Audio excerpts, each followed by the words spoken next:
예, 반갑습니다. 저는 김충일 목사고요. 제가 신학을 하기 전부터 이단 관련된 사역을 지금까지 한 10년 정도 이렇게 해오고 있습니다. 이단 사역이라고 하면 조금 특수 사역이라고 생각을 하시는데요. 제가 이단 관련된 일을 하게 된 계기가 있습니다. 제가 대학교에 입학했던 시절부터 6년 정도 신천지라는 곳에서 거기 빠져가지고 간부로 활동을 하다가 하나님의 은혜로 나오게 되었습니다.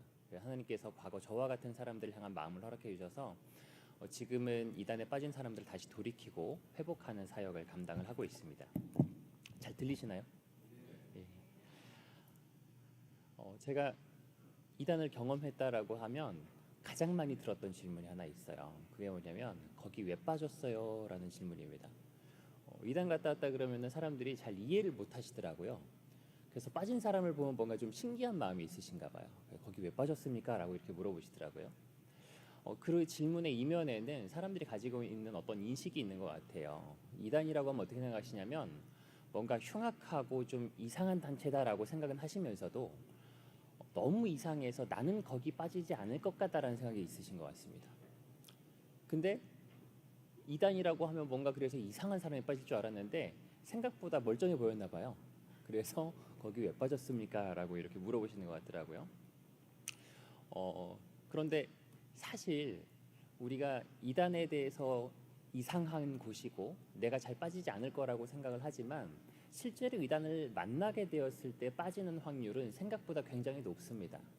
제가 신천지 있을 때 전도를 목적으로 만나본 사람이 1000명이 넘거든요. 그리고 수백 명이 전도되는 과정을 지켜봤습니다. 근데 신천지에서 전도하기 위해 사용하는 성경 공부 프로그램이 있는데 그 6개월짜리 프로그램을 처음부터 끝까지 배운 사람 중에서 당시에 제가 미혹되지 않는 사람을 찾아본 적이 없습니다. 생각보다 굉장히 높은 확률로 어떤 이단든지 간에 만나서 그들과 함께 대화를 하고 그들의 말을 들어주기 시작하면 이단에 빠지는 모습들을 우리가 쉽게 찾아볼 수가 있습니다. 그런데 사실 우리가 이단에 대해서 이상한 인식을 가지게 되는 것도 납득은 되거든요. 이해는 됩니다. 왜냐하면 우리가 듣는 이단에 대한 이야기들이 너무 이상해서 그래요. 예를 들면 어떤 얘기 들으시냐면 여러분 신천지에 대해서 좀 들어보셨습니까? 이만희 교주 얼굴 보신 적 있으세요? 딱 보니까 야, 이 사람은 틀림없이 영생할 것 같아 이런 생각이 드십니까? 신천지 사람들은 이만희 씨를 보고 영생할 거라고 믿고 있어요. 그리고 신천지에서는 천년왕국이라고 하거든요, 자신들이. 그럼 천년왕국은 어떻게 되는 곳이냐? 신천지에서 선별된 14만 4천 명이 영생하면서 이 지구를 1000년 동안 다스릴 거라고 믿고 있습니다. 그러니까 자기들끼리 어떤 대화를 하냐면 나는 프랑스 다스려야지, 나는 스페인 다스려야지, 나는 부산 다스려야지.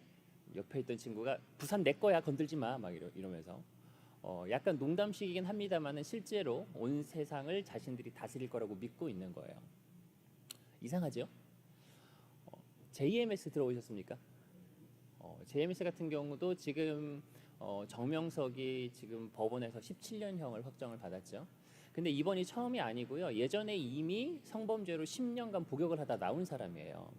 여러분 재림주가 성범죄 저질러서 10년간 감옥 갔다 왔다 그러면 믿어질까요? 이상하죠. 그런데 2018년도에 정명석이 10년간의 감옥 그 생활을 끝냈을 때 정명석 사람들이 이런 얘기를 하더라고요. 예수님께서는 십자가에서 우리 죄를 대속하셨고 정명석 주님께서는 감옥에서 우리 죄를 대속하셨다 이런 얘기를 하는 거예요. 그러면서 정명석을 기다리고 있었습니다. 그리고 출소해가지고 2018년도에 마침 그때 무슨 일이 있었냐면 평창 동계올림픽이 있었어요. 그러니까 정명석 주님의 출소 기념으로 하나님이 선물을 주셨다 이렇게 하면서 좋아하는 거예요. 안상홍 증인에 들어보셨습니까? 안상홍이라는 이미 84년도에 죽은 사람을 하나님으로 믿는 곳이고요. 장길자라는 여성을 여자 하나님으로 믿는 곳입니다. 그런데 이제 그곳에서는 예전에 이런 얘기를 했어요. 상담소 올 때 안상홍이 하나님인 증거가 있대요. 그때가 한 2002년쯤이었다고 하는데 저도 들은 얘기거든요. 2002년도는 제가 이제 고등학생 때 막 야간 자율학습 하고 있을 때인데 우리나라가 월드컵 4강을 갔잖아요. 어떻게 우리나라가 4강을 갔냐? 안상홍이 하나님인 증거라고 합니다. 왜냐하면 월드컵 4강의 주역의 이름이 안상홍님의 이름 속에 다 있대요. 안으로 시작하는 사람 누가 있죠? 안정환. 상자 들어간 사람 유상철. 홍자 들어간 사람 홍명보. 이 세 사람이 없었으면 우리나라가 4강을 갔겠습니까? 안상홍이 하나님인 증거입니다. 이런 이야기를 합니다. 우리가 그렇지 않더라도 요즘에 뉴스나 여러 가지 프로그램들을 통해서 접하는 이단에 대한 얘기를 들어보면 너무 좀 이상하지요. 그래서 우리가 어떻게 생각하기 쉽냐면 너무 이상해서 나는 저런데 가라고 해도 안 가겠다라고 생각하기가 쉽습니다. 그런데 우리가 그런 모습들을 볼 때 어떻게 이해를 해야 되냐면 이단에 빠지게 된 원인으로 이해를 해서는 안 돼요. 무슨 말이냐면 그런 모습들을 보면서 이단에 빠지는 사람은 아무도 없습니다. 그럼 그 모습들은 어떤 모습들이냐면 이단에 빠졌기 때문에 나타나는 현상이나 증상 같은 거예요. 조금 쉽게 말씀드려서 여러분 성경 믿으십니까? 성경을 뭘로 믿으시죠? 하나님 말씀으로 다들 믿으십니까? 그러면 성경 안에 우리가 과학적으로 논리적으로 설명하지 못하는 부분들이 있을까요, 없을까요? 예수님께서 무리를 걸으셨대요. 믿으세요? 별로 안 믿으시는 것 같은데 믿으십니까? 처녀의 몸에서 태어나셨대요. 믿으십니까? 모세가 손을 드니까 태양이 멈췄대요. 믿으세요? 과학적으로는 도저히 말이 안 되잖아요. 하지만 우리가 어디 있으면 믿을 수 있어요? 성경에 있으면 믿을 수 있습니다. 왜냐하면 성경이 하나님의 말씀이기 때문이에요. 근데 여러분, 내가 지난 여름에 옆에 있던 친구가 지난 여름에 여기 가평 빠지에 물놀이를 갔거든. 무리를 걸어보려고 그랬더니 좀 걸어지더라. 무리로 한 1km쯤 산책을 하다가 왔어. 그럼 믿으십니까?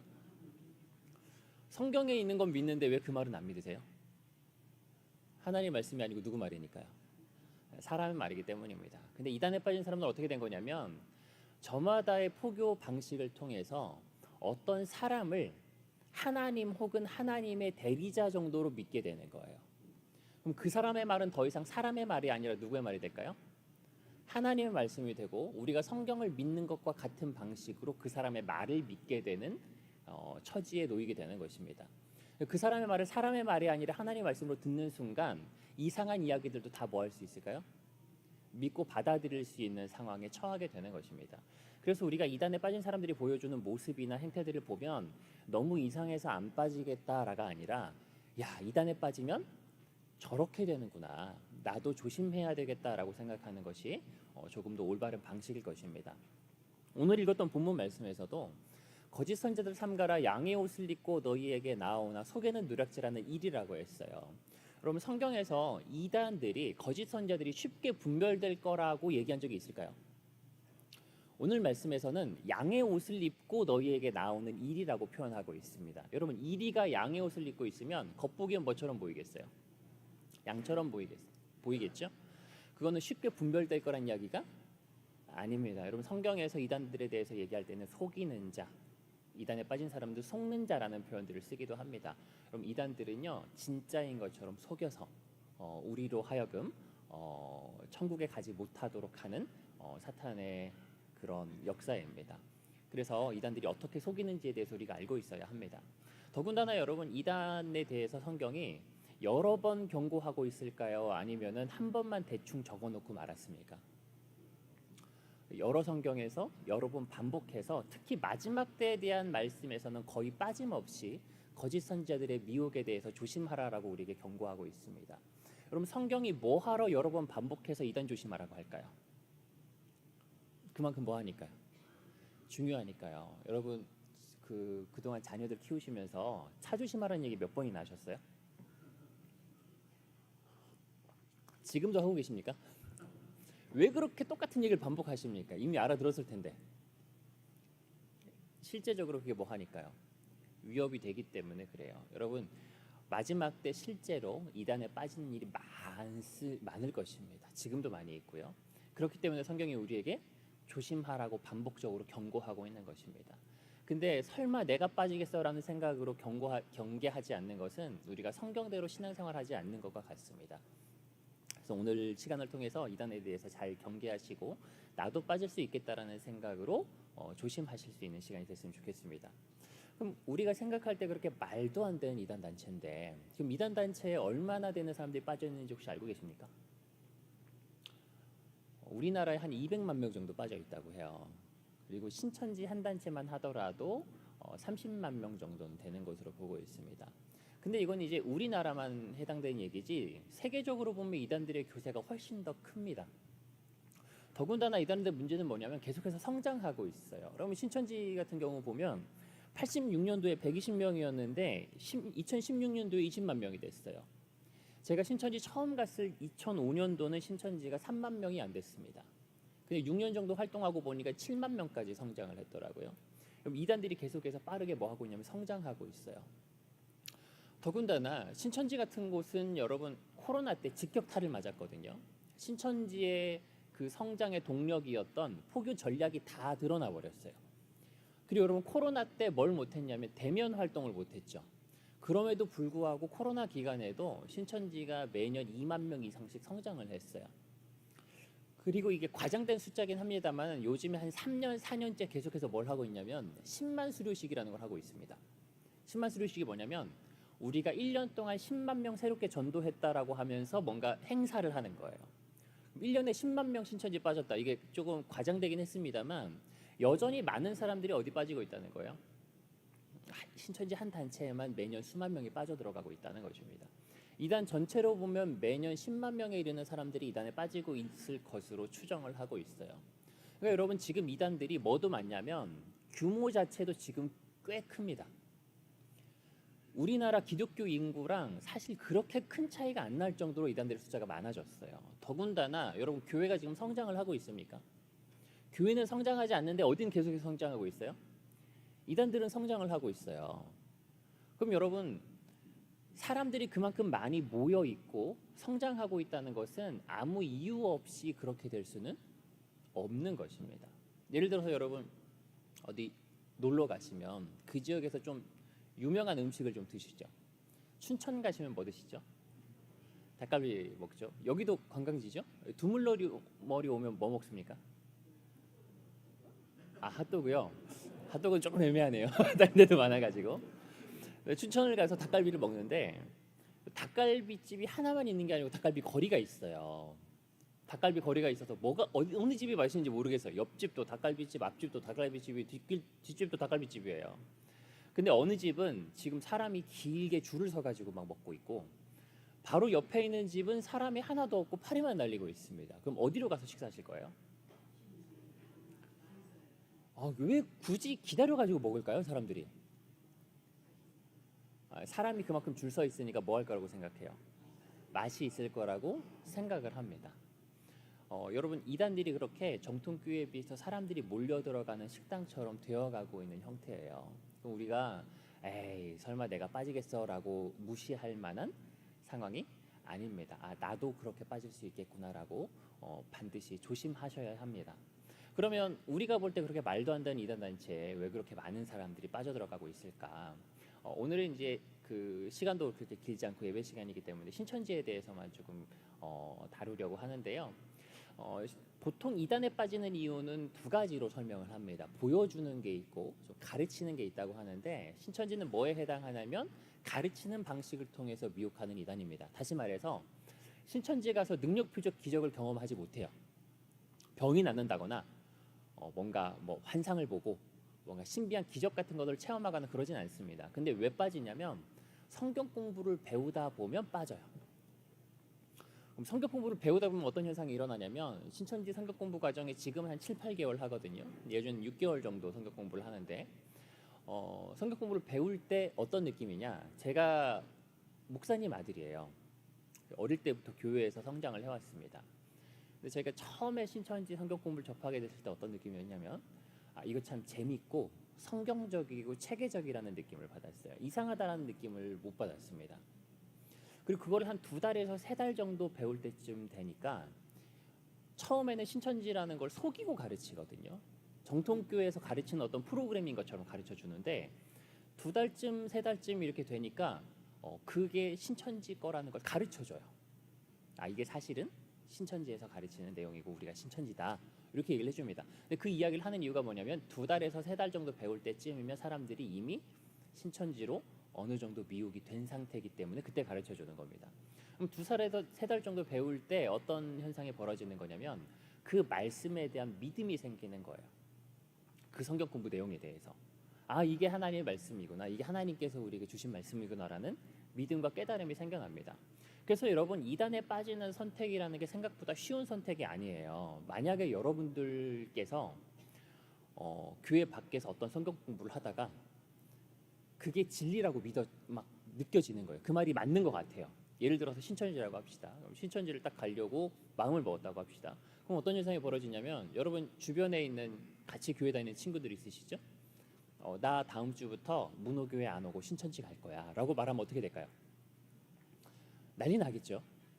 못 가게 하겠지만 그래도 나는 신천지를 가야 되겠다. 그러면 이제 그 친구들이 예전처럼 나를 잘 만나줄까요? 저거 언제 나 신천지 데려갈지 몰라 라는 생각이 들지 않겠습니까? 가족들한테 그 얘기를 하면 어떻게 되겠습니까? 난리 나겠죠. 저 아버지한테 들켰을 때 엄청 맞았습니다. 그러니까 가족이나 친구들의 어떤 관계들이 있고 그리고 사회적인 인식이 이단이라고 하면 좋지가 않아요. 그러니까 여러분 이단 단체로 옮긴다는 선택은 쉽게 할 수 있는 선택이 아니에요. 내 많은 것들을 포기하고 희생해야 되는 부분들이 분명히 생겨납니다. 그럼에도 불구하고 사람들이 어디를 가요? 이단을 가는 거예요. 왜 가냐면 말씀을 들어보니까 그게 진리라는 그냥 들어보니까 맞네 정도가 아니고요. 들어보니까 그게 진리라고 믿어지고 확신이 생겼기 때문에 가는 겁니다. 교회는 거짓이고 거기에 하나님이 계시다는 확신이 생기니까 어떻게 되는 거냐면 그런 어려움들을 내가 참된 길을 따라가는 길에 생기는 어떤 환난이나 핍박 정도로 받아들이는 거예요. 그래서 그 단체로 빠져들어가게 되는 겁니다. 그래서 여러분 이단에 빠지는 것은 악한 영의 역사가 있거든요. 그들의 성경 공부를 들을 때 그것이 믿어지는 역사가 있어요. 여러분 복음을 듣고 하나님의 말씀을 들을 때 그게 믿어진 경험이 다들 있으십니까? 성령님께서 역사하시는 거거든요. 근데 다른 예수와 다른 복음을 듣고 믿어지게 만드는 악한 영의 역사가 우리 가운데 있어요. 그래서 여러분 이단에 빠질 때는 많은 경우에 어떻게 빠지냐면 성경 공부를 하다가 빠집니다. 성경 공부를 하다가 그러니까 이단들이 다시 말해서 뭘로 미혹하는 거예요? 다른 걸로 미혹하는 게 아니라 성경 말씀을 이용해서 미혹을 하는 것입니다. 그래서 우리가 이단에 대해서 경계할 때 가장 기본적으로 하는 말이 있어요. 교회 밖에서 뭐 하지 말라 그럴까요? 성경 공부하지 말라고 합니다. 교회 밖에 성경 공부하지 말라고. 여러분 교회에서 목사님 설교 듣다가 이단에 빠졌다는 얘기는 못 들어봤거든요. 교회에서 목사님이랑 성경 공부하다가 이단에 빠져서 이런 거 못 들어봤는데 이단에 빠진 경우는 모두 다 어떻게 빠지는 거냐면 교회 밖에서 하는 신앙 모임이나 성경 공부에 참여하다가 이단에 빠지는 겁니다.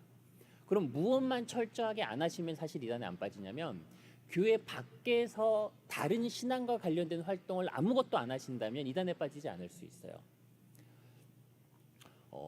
그래서 이제 교회 밖에서 성경 공부하지 말라고 이렇게 얘기를 하니까 이단들이 어떻게도 하냐면 저도 옛날에 그렇게 했었는데 이제 가끔은 어떤 경우도 있냐면 많은 경우는 아닙니다. 흔하진 않습니다. 흔하진 않는데 가끔은 신천지 추수꾼이 교회 교역자로 들어오는 경우도 있어요. 제가 그 신천지에 있을 때 포항에 있는 어떤 교회에 전도사로 들어갔습니다. 뭘 했냐면 주일학교, 중고등부, 청년부, 예배 찬양인도 성가대 지휘를 했어요. 아침에 8시 조금 넘어서 교회 가가지고 밤 9시까지 교회에 있었습니다. 그리고 신천지 추수꾼이었던 사람이 교육부서 설교를 모두 다 했어요. 주일에 설교를 3번씩 한 거죠. 신천지 사람이. 근데 그렇게 있을 때 목사님한테 가서 제가 한번 말씀을 드렸어요. 목사님, 우리 고3 친구들이 공부도 중요하지만 이제 대학생이 되면 훨씬 더 많은 유혹에 노출이 될 텐데 좀 신앙을 좀 다져주는 게 필요할 것 같습니다. 그래서 성경 공부를 좀 했으면 좋겠는데요. 당시에 이제 학생들한테 성경 공부하는 게 없었거든요. 그러니까 아이들 성경 공부를 좀 했으면 좋겠습니다. 목사님이 너무 좋아하시더라고요. 목사님 어떻게 하면 좋을까요? 전도사님 알아서 하십시오. 그래가지고 교회에서 제가 개별적으로 성경 공부를 해줬습니다.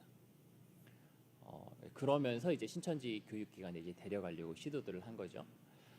가끔 이제 어떤 경우가 있냐면 그래서 교회 안에서 성경 공부를 하는데 신천지 성경 공부나 이제 다른 성경 공부를 하게 될 수도 있는 거예요. 그래서 이제 교회에서 하는 성경 공부라는 것의 기준은 여러분께서 어떻게 생각하셔야 되냐면 장소가 교회라고 해서 교회에서 하는 성경 공부 아니고요. 그게 어떻게도 하냐면 일부러 어떤 대형 교회 이런 데 보면은 기도실이나 소그룹실이 개방되어 있는 경우가 있어요. 그러면 일부러 약속 장소를 그런 곳으로 잡습니다. 혹은 교회에서 운영하는 카페 같은 데에 약속을 잡아서 거기서 큐티 모임 하는 것처럼 이단 성경 공부를 하는 거예요. 그 사람은 교회 밖에서 성경 공부 안 해야 되겠다고 생각하더라도 장소가 어디니까 안심하고 가냐면 여긴 교회잖아 하면서 오는 경우들이 있는 거죠. 장소가 교회라고 해서 교회 안에 성경 공부 아니고요. 우리 교회 교역자랑 성경 공부한다고 해서 교회 안에 성경 공부 아닙니다. 교회에서 공식적으로 어떤 교재로 성경 공부하는지 다 공개되어 있는 성경 공부가 교회에서 공식적으로 하는 성경 공부고 그게 교회에서 하는 성경 공부입니다. 그러니까 그런 성경 공부 말고는 다른 곳에서 신앙 모임, 큐티 모임도 하지 마세요. 큐티 모임 한다고 하면서 말씀 나눔 하자고 하면서 성경 공부 시키는 경우가 많거든요. 심리 상담 한다고 하면서 성경적 상담 한다고 하면서 성경 공부 가르치는 경우 많습니다. 상담 받으러 갔는데 성경 가지고 뭘 한다고 하지 마십시오. 신앙과 관련된 건 어디서만 하셔야 돼요? 교회에서 공식적인 루트로만 해야 합니다. 밖에서 하는 것은 건전한 경우가 없는 것은 아닙니다. 좋은 성경 공부가 있을 수 있어요. 선교단체나 이런 것들이 있으니까요. 근데 요즘에 훨씬 더 많은 경우가 뭐냐면 이단들이 그런 성경 공부 방식으로 사람들을 미혹하기 때문에 교회 밖에서 하는 성경 공부 하시면 안 돼요. 이 원칙을 철저하게 지켜주셔야 합니다. 그래서 특히 이제 오늘은 신천지 얘기를 좀 할 거니까요. 신천지 같은 경우는 성경 공부를 안 시키면은 미혹할 수 있는 방법이 없거든요. 그래서 신천지 사람들의 전도 방식은 뭐냐면 어떻게 해서든지 간에 이 사람을 속여가지고 자신들의 성경 공부를 듣게 만드는 게 목적이에요. 신천지라는 걸 밝히는 경우도 있습니다. 밝히더라도 듣게만 만들면 미혹할 수 있을 거라는 자신감이 있는 사람들이에요. 더구나 여러분 한 두세 달 정도 배우니까 제가 믿어졌다 그랬잖아요. 그리고 이제 그 안에 내부에서도 어떤 것들을 자꾸 이야기를 하냐면 같이 거기서 듣는 사람 중에 막 신학생도 있대요. 그리고 거기 있는 사람 중에 목사도 있어요. 제가 있을 때 그 교육자 출신인 신천지 사람이 그때 한 300명 이상 됐습니다. 그러니까 신학생도 이걸 들으니까 뭐 하는구나. 인정하는구나. 목사도 이걸 들으니까 인정을 하는구나. 이게 정말로 맞는가 보다. 그리고 거기에 가서 계속 활동을 하면서 보니까 그들의 성경 공부를 듣는 사람의 대다수가 뭘 해요? 신천지로 옮기는 거예요. 그러니까 점점 더 자기가 가진 판단에 확신을 가지는 겁니다. 그래서 이단들이 어떤 마음이 있냐면 누구든지 간에 자신들의 성경 공부를 잘 가르치기만 하면 유혹할 수 있을까라는 자신감이 있어요. 그러면 다른 모든 방법들의 목적은 딱 한 가지입니다. 그게 뭐냐면 성경 공부를 어떻게든 배우게 만드는 거예요. 그래서 신천지가 활용하는 성경 공부 과정이 많이 있는데 이제 그것만 다 설명드려도 사실 몇 시간 걸려요. 그래서 다 말씀드릴 수는 없고요. 한 가지만 좀 말씀을 드리려고 합니다. 이단 성경 공부를 정통교회 사람한테 배우게 만드는데 가장 효과적인 방법이 뭘까요? 목적이 성경 공부를 배우게 만드는 거잖아요. 그 가장 효과적인 수단이 뭐냐면 속이는 겁니다. 속이는 거. 내가 지금 가르치려는 성경 공부가 정통교회에서 가르치는 정상적인 프로그램인 것처럼 속아서 듣게 만드는 게 성경 공부를 듣게 만드는 가장 좋은 방법입니다. 왜냐하면 내가 신천지인데 한번 들어보세요 하면 들으실 분 잘 안 계시잖아요. 내가 여호와 증인인데 들어보세요 하면 들으실 분 잘 안 계시지 않습니까? 근데 이게 문호교회에서 하는 성경 공부예요 하면은 그래도 들을 사람이 더 손쉽게 생기겠죠. 그래서 이단들의 전도 방식의 핵심은 뭐냐면 어떤 방법이든지 간에 이게 정상적인 성경 공부인 것처럼 속이는 데에 가장 많은 에너지를 쏟는 겁니다. 그런 측면에서 신천지가 그동안 가장 큰 효과를 봤던 방법이 있어요. 그게 뭐냐면 추수밭 전략이라는 겁니다. 추수꾼 다들 들어보셨죠? 교회 앞에 추수꾼 출입금지 붙어 있습니까? 네. 그게 붙여놔야 돼요. 붙여놔야 나중에 좀 어떤 법적인 문제가 생겼을 때도 대처를 할 수가 있습니다. 자, 어쨌든 그러면 어떤 방법이 그 가장 많은 피해를 입혔냐면 추수밭 전략이라는 건데 추수밭 전략 다 들어보셨죠? 간단하게만 소개를 드리면 신천지 교리에서 마태복음 13장 그 35절인가요? 그 뒤에 보면 천국은 마치 제밭에 씨를 뿌린 사람과 같은 말씀이 있어요. 24절이네요. 천국은 제밭에 씨를 뿌린 사람과 같대요. 그래서 씨를 뿌렸는데 밤에 원수가 와서 뭘 더 뿌리고 갔다 그래요? 가라지를 더 뿌리고 갔습니다. 그래서 종들이 와가지고 뽑을까요? 그러니까 추수 때까지 두어라. 가라지를 뽑다가 알곡까지 뽑을까? 염려하노라라고 말씀하십니다. 그래서 추수 때가 되면 어떻게 한다 그래요? 알곡은 모아 곡간을 들이시고 가라지는 단으로 묶고 꺼지지 않는 불에 태우시리라고 합니다. 이게 아마 37절쯤부터 보면 해석이 나와 있어요. 뭐라고 말씀하시냐면 밭은 세상이요라고 말씀하십니다. 근데 밭은 세상이라고 되어 있는데 신천지에서는 어떻게 해석을 하냐면 세상은 세상인데 예수님의 씨가 뿌려진 세상이니까 교계다.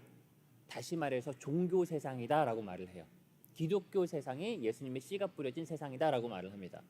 그럼 여러분 예수님을 믿는 사람들이 모여 있는 곳이 뭐가 되냐면 밭이 되는 거예요. 신천지 교리에서. 그럼 여러분 예수 믿는 사람이 어디 모여 있죠? 교회에 믿어 있어요. 그래서 여기가 그 사람들이 볼 땐 밭이 되는 거고요. 다른 선교 단체라든지 아니면은 동아리 동호회 같은 곳이나 이런 곳도 믿는 사람들이 많이 모여 있는 곳은 어디든 밭이 됩니다. 그럼 밭에 추수 때가 되면 어떡한데요? 추수꾼 천사를 보내서 알곡은 모아 곡간에 드린대요. 곡간이 어디냐면 신천지입니다. 그리고 추수꾼 천사는 누구냐면 추수꾼 천사가 신천지 신도들을 들어서 일을 한다 그래요. 추수꾼 천사는 신천지 신도들을 통해서 일을 하고 다시 오시는 예수님은 이만희 씨한테 들어왔다라고 얘기를 합니다. 그래서 추수꾼이 추수하려면 어디로 와야 되겠어요? 밭으로 가야죠. 밭이 어디라 그랬죠? 교회. 그럼 신천지 사람인 추수꾼이 어디로 들어와요? 교회로 들어와서 자기도 이 교회 성도인 것처럼 위장하는 방법이 추수꾼 전략의 핵심인 거죠. 그래서 그 사람들이 들어올 때 있어서는 여기 안에서 알곡된 성도를 골라서 신천지로 데려가려는 목적으로 들어오는 겁니다. 그런데 이제 문제는 뭐냐면 원래 신천지에 가 있는 사람들이요. 교회를 원래 다니던 사람이 많을까요? 안 다니던 사람이 많을까요? 옛날에는 99% 이상이 교회 다니던 사람이었습니다.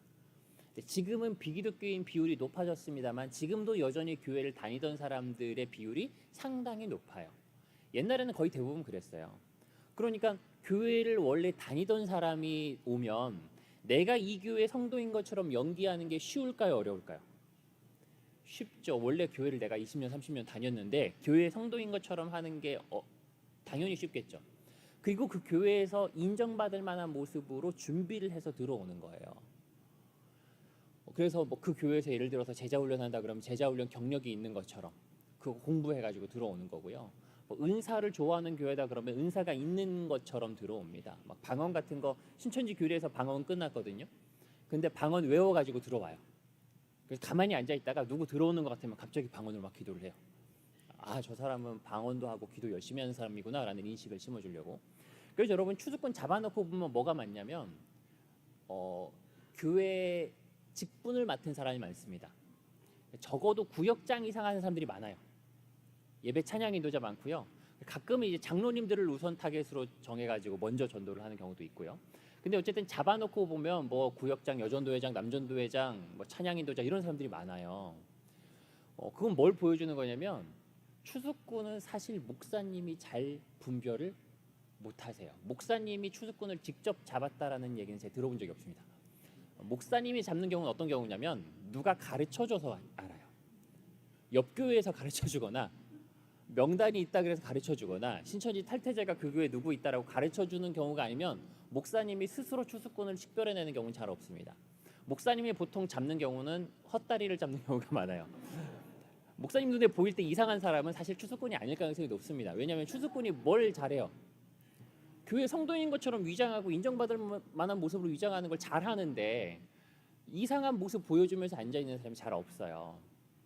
그래서 추수꾼이 들어오면 그래서 직분을 하나씩 맡고 있어요. 여러분 목사님이 의심하고 있는 사람한테 직분을 맡길까요?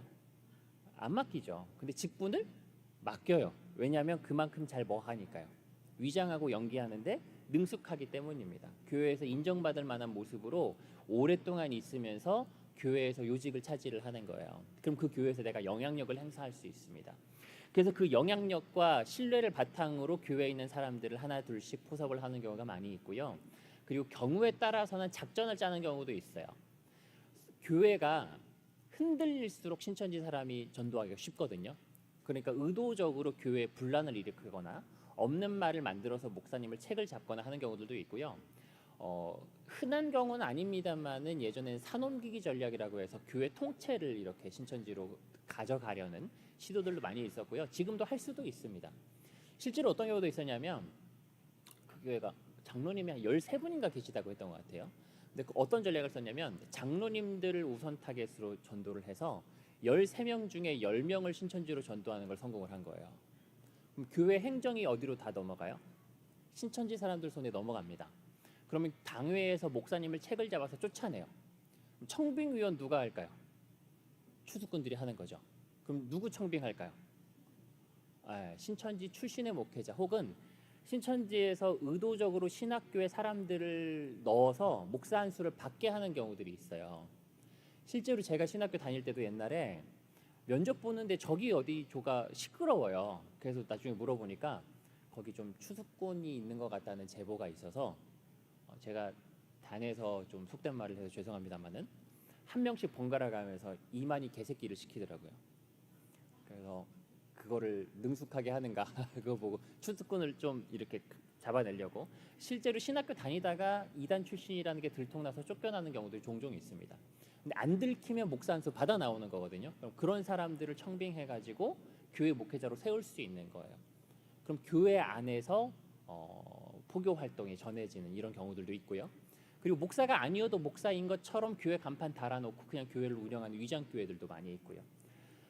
어쨌거나 신천지 추수꾼이 이렇게 들어오면 이렇게 믿을 만한 모습으로 접근해서 사실상 잡아내기가 쉽지가 않습니다. 더군다나 더 어려운 이유가 뭐냐면 옛날에는 그냥 새신자로 들어오는 경우가 많았어요. 그러면 누구 조심하면 될까요? 교회 새로 오는 사람 조심하면 많이 걸러낼 수 있겠죠. 그래서 지금도 사실 새신자로 들어오는 경우가 가장 분별해내기가 쉽습니다. 이 사람은 원래 우리 멤버가 아니었으니까. 근데 어려운 경우가 뭐냐면 원래 우리 교회 다니던 사람들이에요. 예전에 한 2005년부터 2010년 이 기간에는 신천지에서 거의 전 성도를 교회로 파송을 했던 적이 있습니다. 신천지 7만 명이 있을 때 전 성도 다 추수꾼 활동해라 해가지고 7만 명이 다 교회에 들어간 적이 있어요. 그럼 여러분 7만 명이 딱 들어갔어요. 그 사람들 언제 교회에서 나갈까요? 한 2년 있으면 나갈까요? 3년 있으면 나갈까요? 걸릴 때 나갑니다. 걸릴 때. 그래서 실제로 제가 지지난해에 어떤 교회 추수꾼이 있는 것 같다 그래가지고 가봤는데 그 사람이 교회에 언제 왔나 보니까 2006년도에 들어왔더라고요. 근데 2023년까지 활동을 했습니다. 그럼 그 사람은 그 교회 신도화가 돼 있죠. 그런 사람이 추수꾼일 거라고 사람들이 잘 의심을 못합니다. 그리고 어떤 경우에는 원래 여러분 신천지 사람이 교회를 다니던 사람이 대부분이라 그랬죠. 그럼 교회를 다니던 사람이 만약에 우리 교회를 20년 다니던 사람이 있어요. 근데 그 사람이 어느 날 신천지 사람을 만나서 신천지로 미혹이 됐습니다. 그러면 그 사람이 신천지에 미혹이 된 다음에 우리 교회를 이제 안 나오고 신천지 교회를 갈까요? 아니면 우리 교회를 여전히 나오면서 신천지 교회도 갈까요? 나오면서 가는 거예요. 그래서 이런 경우가 가장 분별하기가 어렵습니다. 왜냐하면 우리 교회 20년 다녔던 사람이 어릴 때부터 우리 교회만 다녔어요. 그 사람 당연히 이단 아닐 거잖아요. 그 사람이 어느 날 이단으로 미혹이 되고 나서는 그때부터 추수꾼으로 신분이 바뀌어서 우리 교회를 나오기 시작하는 겁니다. 교회에서 맡았던 봉사라든지 하는 것들 그대로 하면서 그때부터 우리 교회에서 추수꾼 활동을 하기 시작하는 거예요. 여러분 추수꾼이 있으면 사실 잡아내기가 매우 어렵습니다. 매우 어려워요. 더군다나 더 큰 어려운 이유가 뭐냐면 추수꾼이 활동하는 방식이 매우 은밀하기 때문에 그래요. 직접적으로 드러내어 놓고 교회 밖에 가서 성경 공부하자라고 말하는 경우는 잘 없습니다. 예를 들면 어떤 식으로 하냐면 추수꾼이 딱 들어왔어요. 들어오면 뭐부터 하냐면 사람들을 물색해서 한번 해볼 만한 사람이랑 친해지는 작업부터 해요. 그리고 원래부터 우리 교회를 다니던 사람이라면 이미 친한 사람들이 있겠죠. 그럼 여러분 친해지면 그 사람의 뭘 알 수 있냐면 개인정보라든지 그 사람의 취미, 관심사 같은 것들, 삶의 환경 같은 것들을 알 수 있습니다. 그럼 그 사람의 취약한 부분이 무엇인지를 알 수 있어요. 그럼 그 부분을 통해서 접근을 하는 건데 예를 들어서 추수꾼이 들어오면 그 사람의 어떤 지금 가장 필요로 하는 거, 가장 지금 이 사람이 원하는 게 무엇인가 이런 거를 알아내는 거죠. 이게 자연스럽게 대화를 통해서 알아내면 좋고요. 그게 안 되는 사람이라면 어떻게 하냐면 속 얘기 잘 안 하는 사람도 있죠. 그러면 새벽 기도 같은 거 할 때 뒷자리에 앉아서 들어요. 사람한테는 말 안 해도 누구한테는 기도를 해요. 하나님께 기도를 하잖아요. 기도하는 걸 가만 들으면 사람한테 얘기 안 했던 은밀한 그 사람의 기도 제목을 알아낼 수가 있습니다. 그러면 그 사람은 이제 어떤 경험을 하게 되는 거냐면 자기 삶의 현장에서 자기 기도 제목이 이루어지는 경험을 하는 거예요. 예를 들어서 어떤 사람을 딱 전도 대상자로 잡아가지고 알아봤더니 그 사람이 예를 들어서 인테리어 사업을 하시는 분이라고 합시다. 인테리어 사업을 하는데 기도 제목이 뭐냐? 장사가 지금 안 돼서 좀 힘들어요. 경제적으로 좀 어려운 상황입니다. 그래가지고 좀 일용할 양식을 달라고 하나님께 열심히 기도를 하고 있어요. 그리고 교회 안에서 친해지면 교회 밖에서 한 번씩 식사하고 교제할 수 있죠. 그 사람이랑 밤 약속을 잡는 거예요. 밤 약속을 잡아서 내가 기가 막힌 맛집을 알아냈는데 밥 한번 사줄 테니까 나오시라고 약속을 딱 잡았습니다. 근데 추수꾼이 의도적으로 약속 장소에 좀 늦게 나오는 거예요. 그럼 정해진 시간과 장소에 신천지에서 타겟으로 하고 있는 사람이 혼자서 기다리고 있겠죠? 그때 그 사람은 자기 삶에서 자기 기도 제목이 이루어지는 경험을 하는 거예요. 누군가가 옆에서 대화하는 얘기가 들려. 가만히 있는데 들립니다. 어떤 대화를 하냐면, 아이고 김 집사님 너무 오랜만이에요. 왜 요즘에 이렇게 교회를 안 나오는 거야? 아유 내가 요즘에 좀 아파가지고 계속 영상으로 예배드렸어요. 아유 그래요. 아유 그 몸은 좀 괜찮아요? 다음 주부터 나오는 거지? 아유 나올 거예요. 아유 그나저나 집사님 이사했다면서 집들이는 언제 할 거야? 아 내가 구축 아파트로 가서 인테리어 좀 새로 하고 집들이 할 거예요. 아 그래요? 그 인테리어 그거 비용이 상당하던데 우리 집도 해보려다가 너무 비싸서 못했어요. 그 잘 한번 알아보고 괜찮은 업체 있으면 나도 좀 소개시켜줘요. 아우 그렇지 않아도 비용이 예산보다 좀 많이 나와서 좀 저렴하게 한 방법이 뭐가 있는지 한번 찾아보고 있어요. 뭐 이런 대화를 하고 있는 겁니다. 이런 대화를 들었을 때 이제 어떻게 하셔야 될까요? 자기가 인테리어 일을 하잖아요. 그러니까 명함 주면서 영업을 하셔야죠. 거기서 가만히 계시는 거는 그 장사가 안 됐던 이유가 따로 있는 거예요. 그 명함 주면서 죄송한데 제가 우연히 대화를 들었는데 저도 교회 다니는데 어느 교회 다니세요? 교회 다니시는 것 같던데 저는 문호교회 다녀요. 이렇게 대화를 하다가 저희 집에서도 한번 견적 한번 받아보십시오. 싸게 저렴하게 잘 해드리겠습니다. 해가지고 그 집에 가서 막 인테리어 시공도 해줬어요. 근데 인테리어 시공하고 하려면 고객이랑 어떻게 해야 돼요? 자주 만나고 대화를 해야 되는데 대화를 하면서 보니까 말이 너무 잘 통하는 거예요. 일 얘기 외에도. 그리고 막 나를 이미 알고 있는 것처럼 막 내가 궁금하고 내가 필요로 했던 이야기들 막 해줘요. 그래가지고 야 이렇게도 사람을 만나는구나. 야 하나님께서 이런 식으로도 사람을 붙여주시네라고 생각하고 그 사람이랑 친해지고 교제를 하게 됐습니다. 근데 나중에 그 사람이 내가 아는 목사님이 계시는데 가서 성경적 상담으로 좀 상담을 받아보자라고 했을 때 교회에서 들었던 세미나가 딱 생각이 나가지고 교회 밖에서는 나 그런 거 안 해요라고 거절을 했다고 합시다. 그렇게 거절을 했더라도 교회 안에 누군가 있었을 거라고 생각을 하실까요? 추수꾼이 주로 하는 건 뭐냐면 여러분들의 개인 정보를 조사해가지고 신천지로 빼돌리는 거예요. 그럼 여러분의 개인 정보를 알고 있기 때문에 여러분의 삶의 현장에서 우연을 가장한 사건이 벌어지는 겁니다. 그래서 추수꾼이 와가지고는 개인 정보에 관심이 굉장히 많고요. 그래서 그 사람들이 활동하는 게 밖으로 잘 드러나지가 않는 겁니다. 그러면 여러분 이런 추수꾼이 있으면은 어떻게 할까요? 내버려 두면 될까요? 잡아야 돼요. 문제는 말씀드렸다시피 목사님은 잘 못 잡습니다. 목사님 보죠. 눈을 딱 보면 하나님이 가르쳐주면 좋겠는데 그런 얘기는 지금까지 못 들어봤어요. 그 추수꾼은 이제 누가 잡을 수 있냐면 여러분들께서 다 경계하시고 여러분들께서 신고해 주셔야 잡을 수가 있어요. 추수꾼이 드러나는 때가 언제일까요? 아무리 위장을 잘한다고 하더라도 그 사람들이 들어온 목적이 있습니다. 여러분 중에 누군가를 교회 밖에서 뭐 하게 하려고 해요? 성경 공부나 신앙 모임으로 데려가는 게 목적입니다.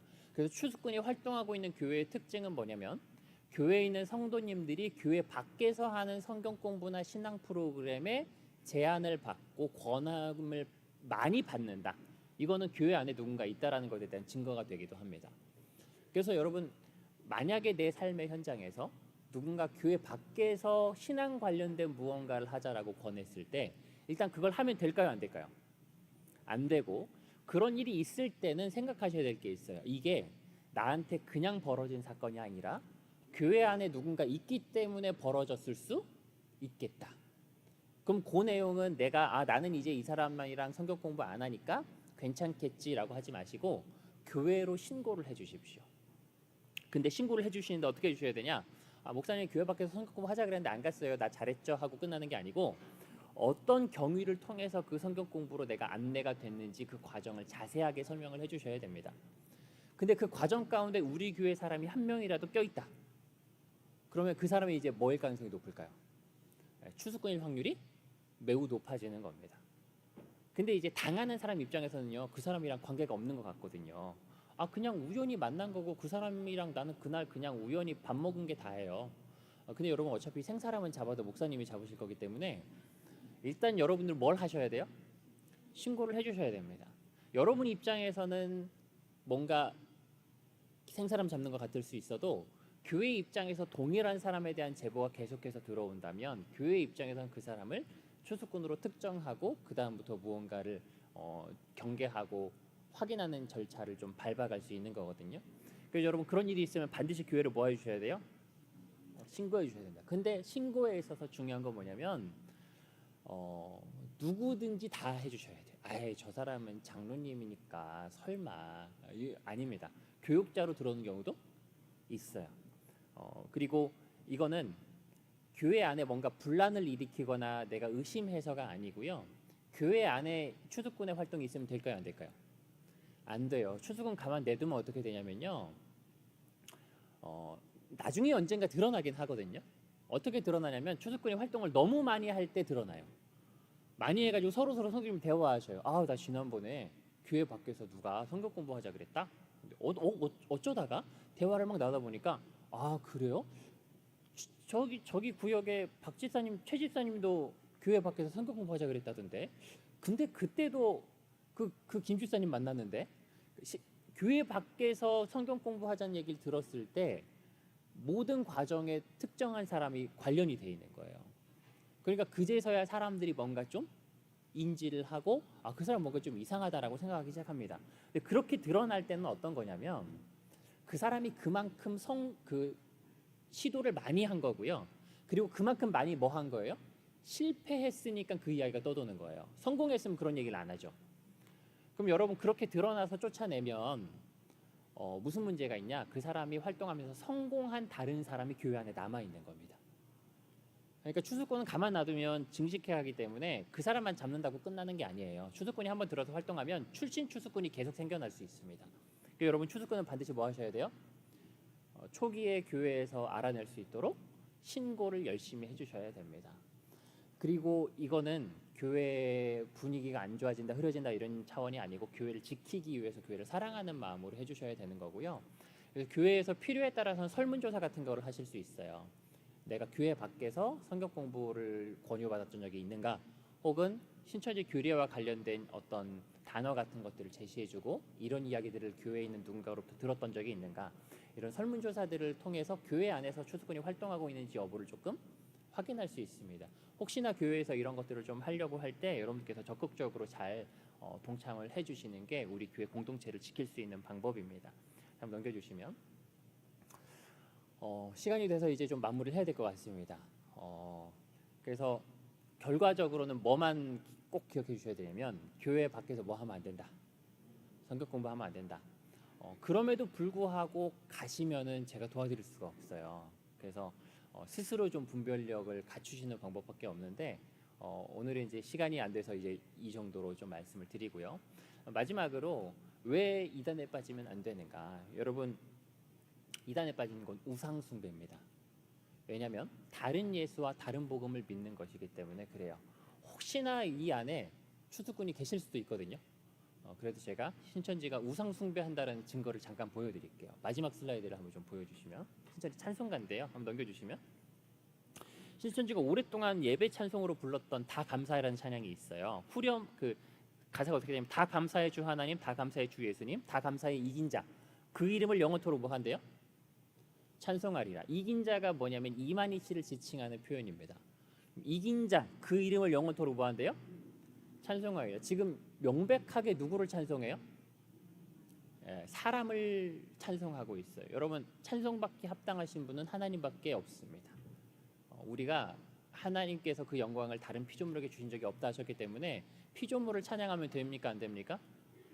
명백하게 우상 숭배를 하고 있는 증거입니다. 43장 후렴부 조금만 보실까요? 한 장 넘겨주셔서 온 천하 만민들아 시온산에 올라가서 오늘 나신 만이왕을 기쁨으로 맞이하자. 오늘 나신 만이왕께 찬양하며 경배하자. 44장 4절도 천하 만민 구원하실 이긴 자가 탄생했네. 철장으로 천하 만국 다스리실 이긴 자라. 주재림의 성탄이라 만민이여 어서 오라. 명백하게 누굴 찬양합니까? 사람을 찬양하고 있습니다. 혹시 신천지 분이 계시다면 내가 어떤 짓을 하고 있는지를 좀 보셔야 돼요.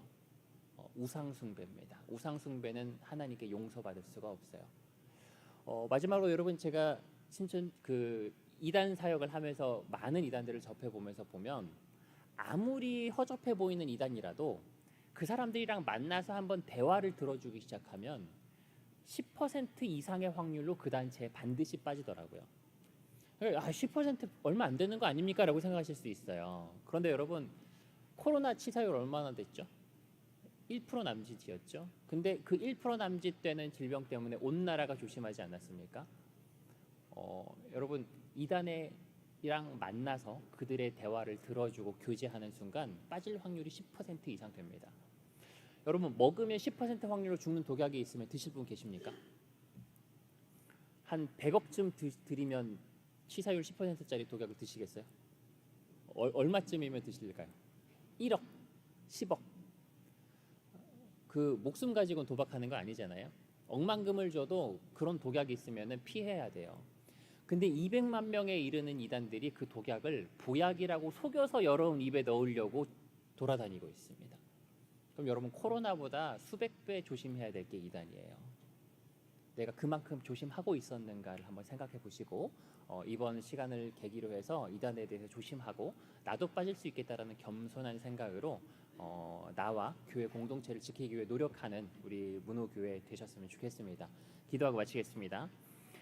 사랑해 주님 감사합니다. 한때 주님을 대적하는 자였던 저를 주님께서 회복시키시고 교회를 섬길 수 있도록 하시니 감사를 드립니다. 제가 경험했던 것들을 통해서 마지막 때 흉악한 이리의 미혹의 역사에 대해서 함께 나누었습니다.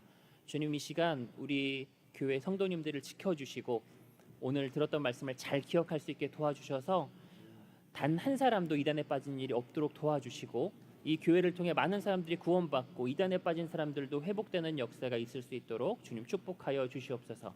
감사드리며 우리를 구원하신 예수 그리스도의 이름으로 기도드립니다.